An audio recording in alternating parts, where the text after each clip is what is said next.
Saksakallan gunarnavasya Vande Guru Sri Charanarabindam.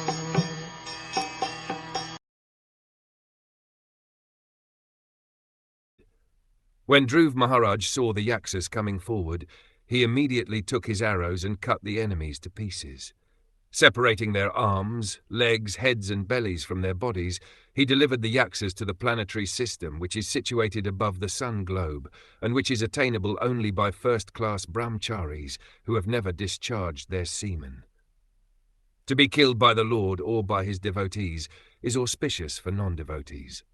The yaksas were killed indiscriminately by Dhruva Maharaj, but they attained the planetary system attainable only for brahmacharis who never discharged their semen. As the impersonalist jnanis or the demons killed by the Lord attain Brahmloka or Satyaloka, persons killed by a devotee of the Lord also attain Satyaloka. To reach the Satyaloka planetary system described here, one has to be elevated above the sun globe.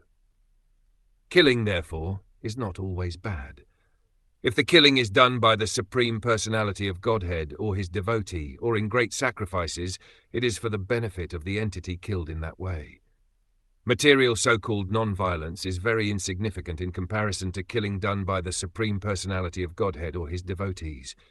Even when a king or the state government kills a person who is a murderer, that killing is for the benefit of the murderer, for thus he may become cleared of all sinful reactions.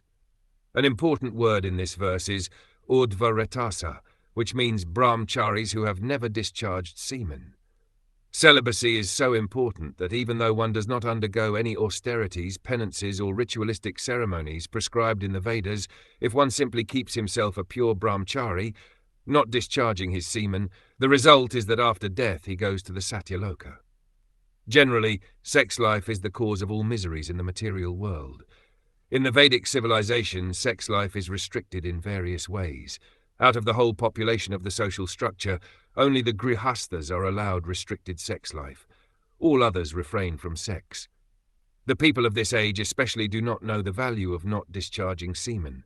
As such, they are variously entangled with material qualities and suffer an existence of struggle only.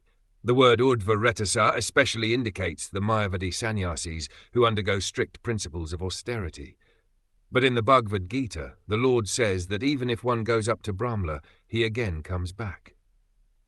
Therefore, actual mukti, or liberation, can be attained only by devotional service, because by devotional service one can go above Brahmloka or to the spiritual world, wherefrom he never comes back. Mayavadi sannyasis are very proud of becoming liberated, but actual liberation is not possible unless one is in touch with the Supreme Lord in devotional service. It is said, Harim vinana sritim taranti, without Krishna's mercy, no one can have liberation.